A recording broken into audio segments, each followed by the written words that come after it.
Good morning. Good morning. So my name is Divya Sabu, and on behalf of Gain Skills Business Media, co-presenting partner Visor, gold partner Zozode, banking partner Axis Bank, payroll and technology partner SBS HR, exhibit partners Coach, Nextime and Nlink, L&D partner BrainAir, remote and hybrid partner Flowes.ai, and media partner ZexPR via Bharat CXO. Welcome everyone to the 8th CHRO Conflicts and Awards 2024 Pune chapter curated by Gain Skills Business Media.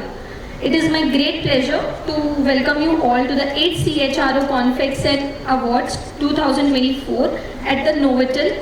On behalf of Gain Skills Business Media, thank you so much for sparing your time and joining us.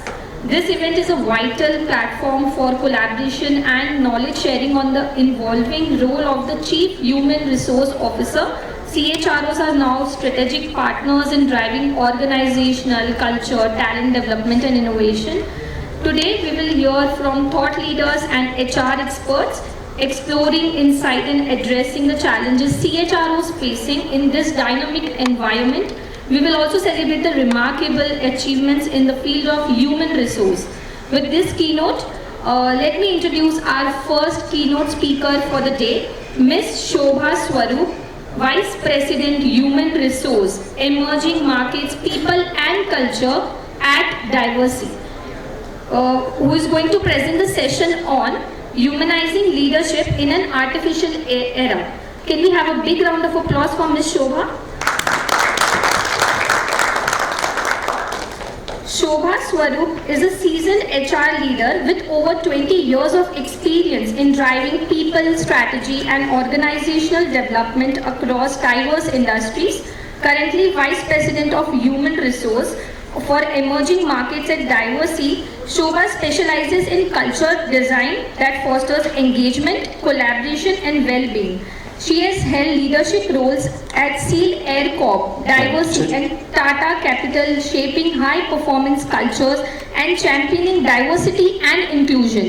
Her expertise spans pharma with GlaxoSmithKline and Wockhardt, media with Reliance Entertainment and NBFC strategy, a certified NLP practitioner and OD specialist. Shobha blends creativity and strategic insight. Earlier, she was a journalist with Dainik Bhaskar before pursuing a master's and transitioning into HR.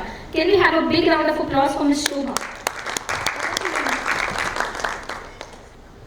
I wonder if AI could have just done something automatic.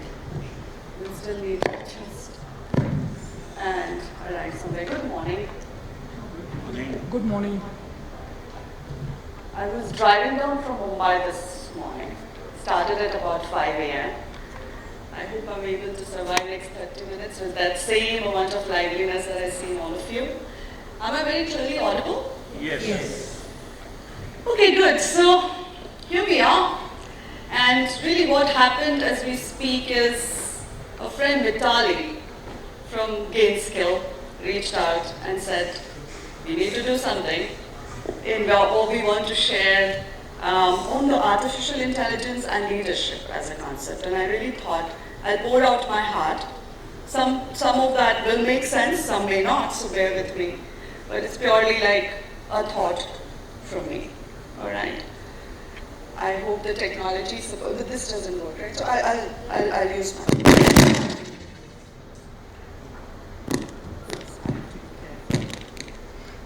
Hello?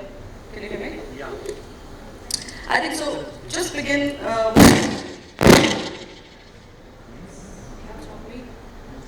it me?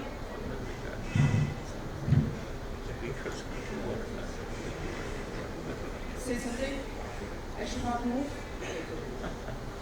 Who's next? Another explosion. I think I'll just start with very quickly. I know there are all of us. What we are going to say here today, through the day, would be topics that we've dealt with, the statistics that we would have heard. And obviously we have indulged in debates and in conversations on all of them because they are the hot topics, right?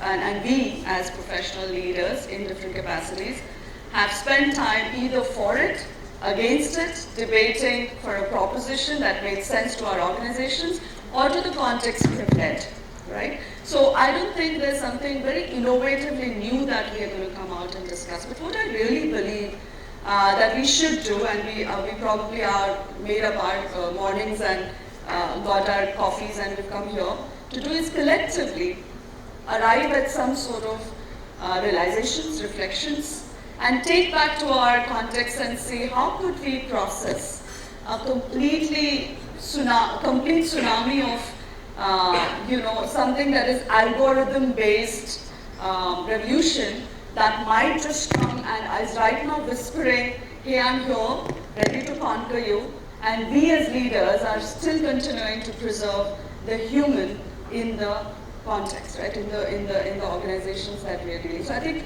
I would start with some statistics to start with, and then I would really begin the presentation. Again, the statistics are something that are coming from AI-based app. And it says, and I asked, what are the very positive statistics about AI that are doing the rounds? And it says that almost the AI market size in 2025 is going to be approximately 120% growth from this year to that. So year on year, about 120% the AI market is growing. By 2025, it will actually replace about 85 million jobs. But it will also create some 95 million additional reasons for people to work either on the algorithms or software. So in net, about 12 million still extra jobs. So and AI is not going to replace human beings, and therefore employment is not at stake, at least in 2025, as per the statistics. I also hear the AI tells me about AI that 52% of the experts and about 75% of key corporate leaders at this time as we speak are either signing off on some AI tool or are actually making a big agenda of their budgets for the coming years. So we are all riding the wave, right? And every wave has either some ebbs and some flows. And I think when we're riding the wave on the ebb, we must ride it all and go all in, right, to optimize. And like every other invention, I think artificial intelligence has come here to stay. Like Pichai said the other day, it's as humongous as probably an electricity or fire can be. And I think it comes and says, I'm here to stay. I think what really is challenging us as leaders is how do we reimagine and reignite the purpose for which human beings in the H2H, we call it, right? B2B and B2C, and then now this is human to human. And that's the real X factor which differentiates one organization from another. How do we keep that H for heart of the H for human beating and alive in the organizations where AI has come and say, I will drive your efficiencies, right? But the judgments, the intuition, the impact, the connection and deep level meaning and purposefulness is what those human beings create. As leaders, it's our responsibility to start thinking strongly, deeply enough to figure out how do we really ride the wave at the end and really go all in and maximize what this revolution is bringing after us. So what I'm going to do in the next few minutes is trying to break up the whole conversation into maybe 2 or 3 parts. Part A, I'm just trying to bring about leadership and its evolution. In the yesterday, in the today, and in the today, another aspect of some of, say, 50% or 30 to 50% of leadership, I know in the Indian enterprises have already come to the threshold of saying we are ready to take a leap forward on the artificial intelligence stroke digital revolution that we are all watching and staring at. So I've actually broken the demographics into past, but today has 2 groups. Today, of the today leaders, we are business as usual leaders, but today with about 30% of those, ex-leaders or ex-factor leaders who are watching the revolution and saying, I want to ride the wave at the highest point and maximize. So that's about the leadership. We will also talk about how deep level leadership and deep level meaning is what, from a leadership perspective, the organization looks up to, and what will artificial intelligence do or not do over there? And how could this be a complementing journey? And last but not the least, I think I've just collected some thoughts on how we could still exist and reimagine the competencies and skills we need as leaders to do an absolutely win-win job of this new wave that's coming up. Ready? So I'll just quickly move to the next slide. And this is my favorite, both as an actress, she's my favorite, but also from the thought that comes there. And this really is, opportunities don't often come along. So when they do, you have to grab them. And that was the same way, go grab it, and let's see how to do it. 3 of those leadership patterns. The past one, which are the conventional leadership, look, I'm not supposed to move. I realize. थोड़ा सा extra breathe करने से वो हिला करता है. So I'll stand still and talk. Used to really move a lot, but I've got to stand still. So conventional leadership, what is it about? A lot of control, right? We used to prioritize control over everything. We used to believe in predictions, risk-taking. It was minimalistic, based on more calculated risk, let's say, and profit maximization. That's what pretty much the bottom line is. So every activity in an enterprise would skew to deliver on those 3. As we move and we see today, I don't think we need to get to the French Revolution to see how much of the historical journeys we've evolved from French to artificial, but purely leadership also has moved from even last 5 years back and today. If you sit back on your desk and look at yourself, what you were doing and how you're thinking about today is very different. 5 years back and today, right? Very, very different, extremely different, because you cannot, with all those competencies, still be a transformational leader, right? That's the ask of the time. So as a leader today, we are focusing on driving results. There's a little more egalitarian aspect of organizations, not so much of hierarchy, not so much of control.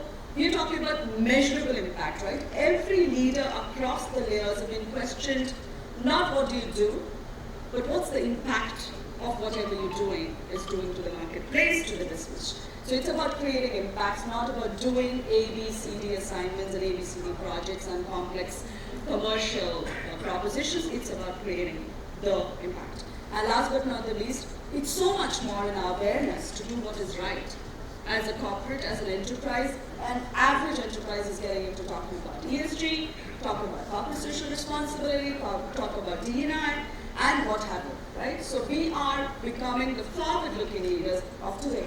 But story doesn't end here, because like I said, amidst us, there are those 20, 30, 40% who are now very seriously evolving already, and they're dialing up to what is called the tomorrows, and they're staring at what this is for me.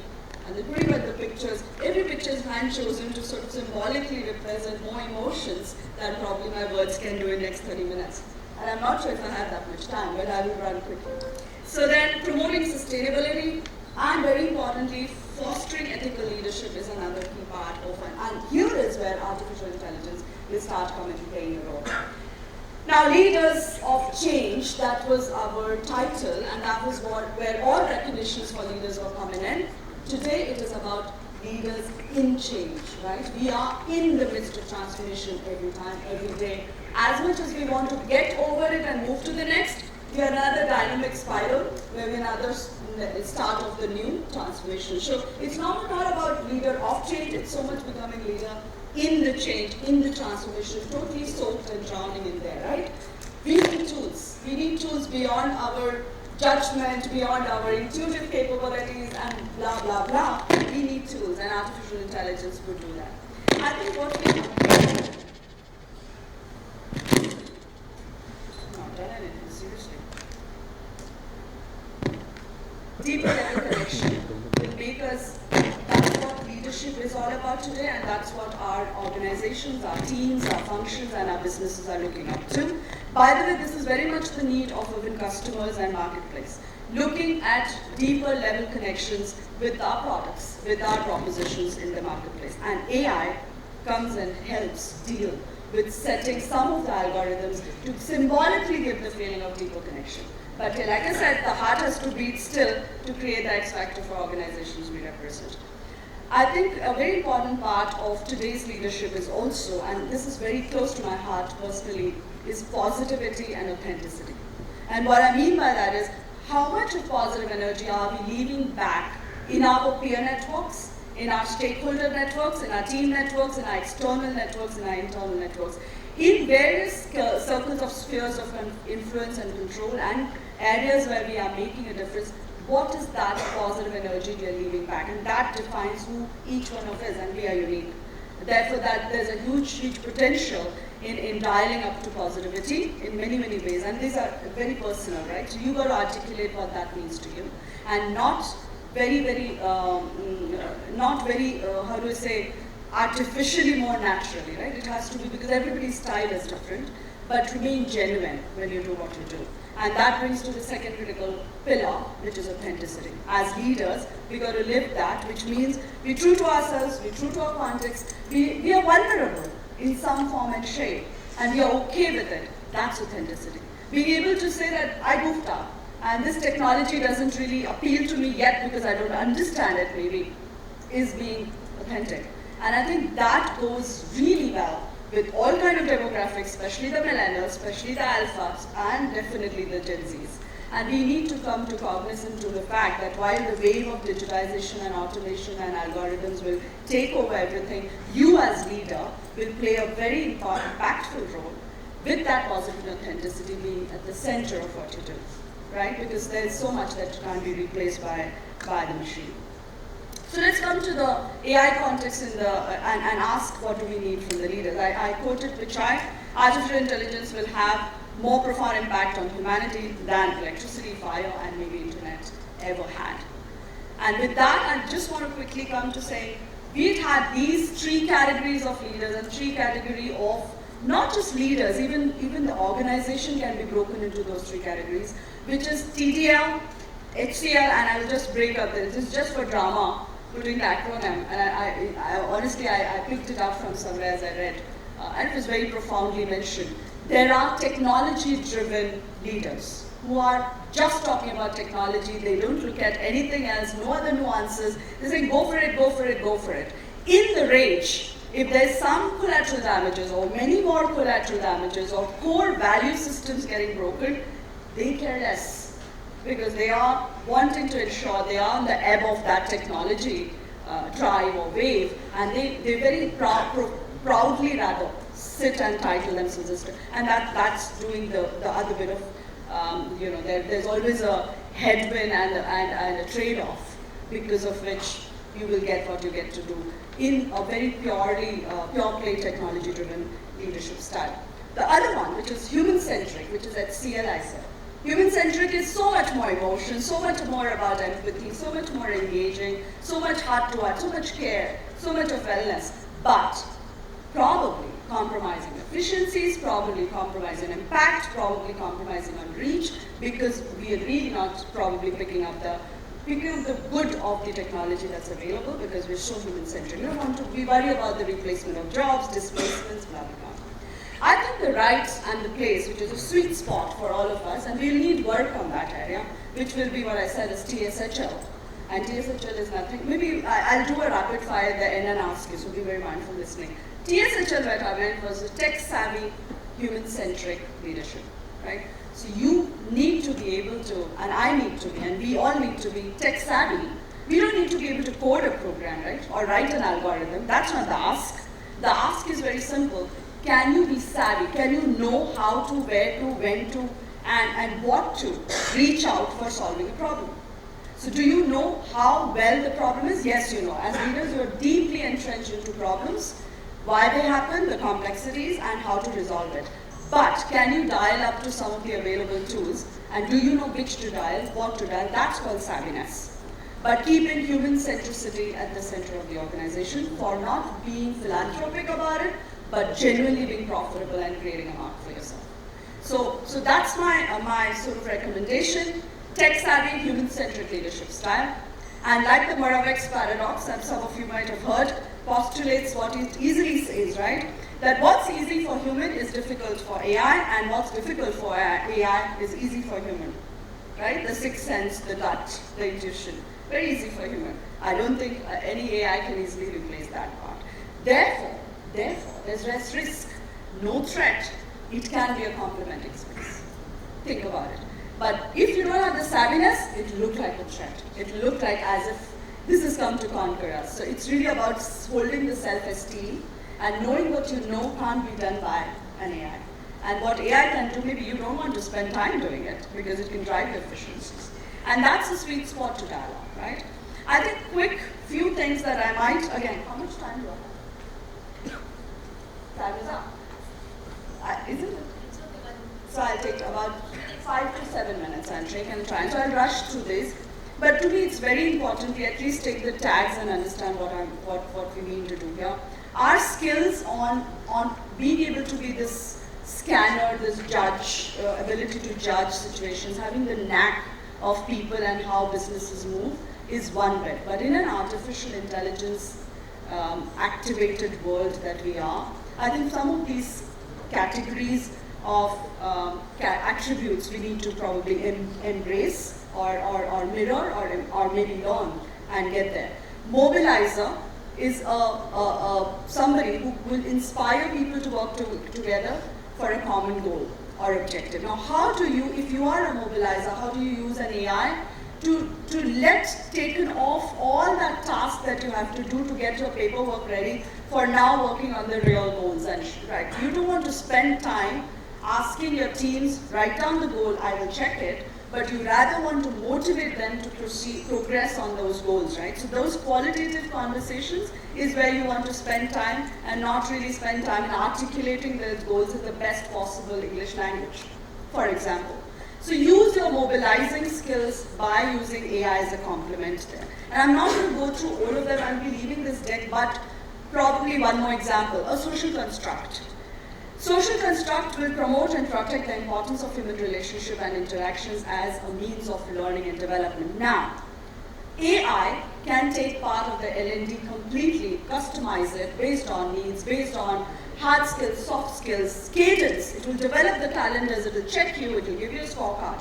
You don't want to, as a leader or as HR folks, want to sit and do that scorecarding.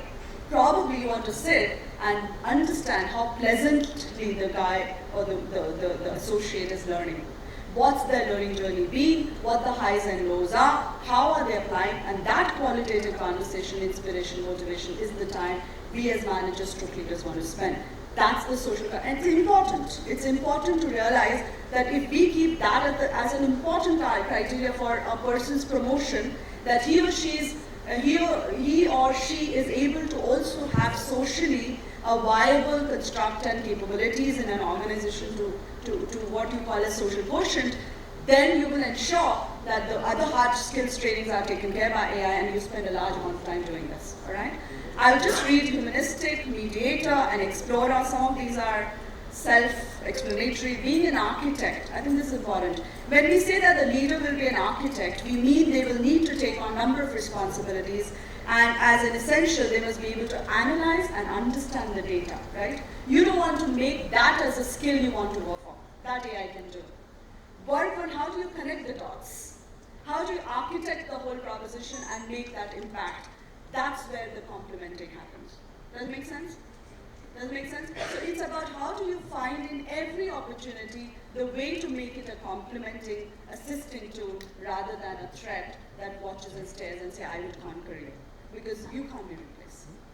Yeah? I'll move on, and like I said, in the interest of time, I just wanted to highlight the other parts of AI which we need to watch out, which is about unintended consequences, like we do not intend people displaced. We wanted them to be optimized. Maybe they got displaced because something came and took over, and we did not have enough creativity to imagine what's that value chain going to look like. That's our problem. As leaders, we need to go back to the drawing board and reimagine what these should. So the unintended displacements, unintended consequences is a problem of AI, and we make it too dramatic, while it may not be as dramatic. And ethical implications, yes. An AI can be misused in many, many ways. And if we aren't careful, our guardrails are not on, I think we will end up probably creating some, again, damages that are irreplaceable or irrecoverable, right? So being conscious of that, I think spotlighting the positives is what I was trying to do. and we should use AI to become a collaborative tool. We should design our HR processes, people processes, keeping AI as our assistant, our buddy, and then saying what are the tactical nonsense, nuisance that can go there so that you can start focusing on the heartbeat, therefore the warmth, therefore the affection, therefore the relationship, and then the human capital in the organization, right? So that's pretty much the design, the design of how do you make AI do the storytelling for you, very authentic, based on facts and figures, and you rather use your energy to emote it, to engage, to empathize, and to connect, right? And that's the deeper level leadership that I said. It's here to stay, and AI will be our assistant, our buddy, to make it happen. So reigniting the tech-savvy, human-centric, remember, a rapid fire I'm going to do, tech-savvy, human-centric leadership style. And I think they are, if we are savvy enough, we adopt it, then what are we ending up doing in our leadership roles? We are rather spending our energy in embracing recovery. Recovery out of what you called as Bali world, VUCA world, all that does to stress out people, to really make people on the edge every day, because it's such an evolving world. As leaders, if we allow AI to do its bit, we can spend our mindful attention in embracing recovery for the organization, doing the right things to help organization de-stress, declutter, and start focusing on what makes meaningful sense to them.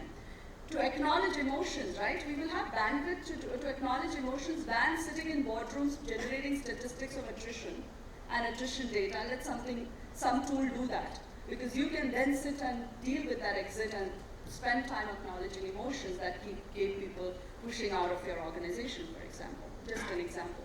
But acknowledging emotions, managing energy levels in the company. We undermine the effect of leaders in doing that. We can activate a place, we can dim the place, we can lighten up the place, and we can also make it very depressive, right? By just what we do and say as leaders. And I think we should use that bandwidth available to manage the energy levels.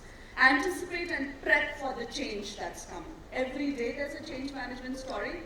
Can we start working on, again, emotional engagement and other aspects rather than focusing on the project plans? And last but not the least, maintain and optimize the wellness, because now we have time to do that, because some AI is handling some of the other tactical work for us. And last but not the least, I would leave with this very beautiful quote. It is so resonating. Please read with me carefully, and I'll repeat it probably twice before I say bye to you. And it is the timeless words from Maya. People will forget what you said. People will forget what you did, but people will never forget how you made them feel. That's the human difference.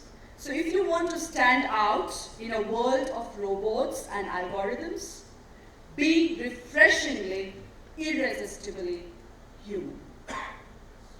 Be refreshingly and irresistibly, it's very, very strong words, of a human.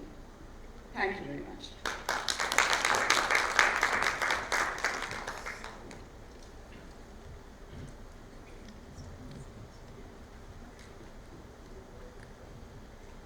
Thank you so much for the beautiful session. Do we have any questions?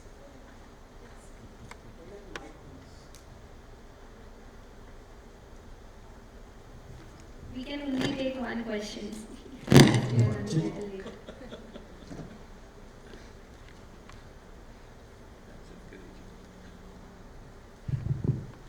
Ma'am, first of all, thank you so much for a wonderful session.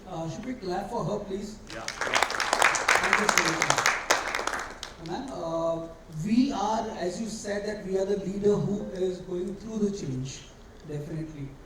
There is one thing that is the artificial intelligence. Actually, I'm merging two things here, but I just want to understand what is your expert guidance on that. First thing is the artificial intelligence, and second thing is the generation with which we are dealing at the moment, the Gen Z, basically, right? So how can we make a proper collaboration of both of these so that we can get the best output?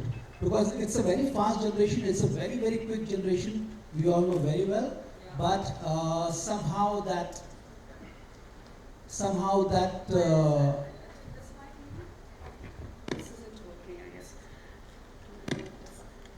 very good question, and I will give a very practical answer. Our organizations are various kinds, right? Some are very traditional, some are modern. I have a friend, Manisha.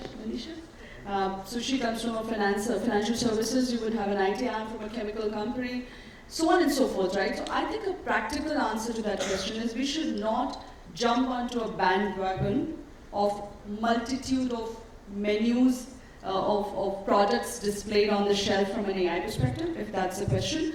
We should do a demographic analysis. And we should know today's data, which means our profiling today. If we have, say, 25% who are on the alpha stroke Gen Zs, then I think it's pretty much a business case for us to invest heavily, because this 25% is going to become almost 40% in 1.5 to 2 years. And you know what? There is an appeal factor. Everybody has, it's like a different stroke to different folks, a very old adage. And the different stroke to different folks implies that if we were to invest converge, that's your question, on how much AI should we sprinkle in our organization in various nooks and corners, if our population is there, we should. But doesn't mean that if our solid citizens are not in that age group of alphas or Gen Zs, they still are pretty much needing to be savvy to ride the wave, because that wave is for everybody. But you're right, the people would be left demotivated, disengaged, and they will actually eject out of the system, that Gen Zs and alphas, because that's the language they understand, they're born with it. So if you don't know to talk that language, we are doing a service. Thanks so much, ma'am. Thank you so much. Thank you for your patience, listening through. So I would like to call upon stage Ms. Manisha Prasad, Regional Director and Head Human Resource India and South Asia at CRIF India, to do the honors.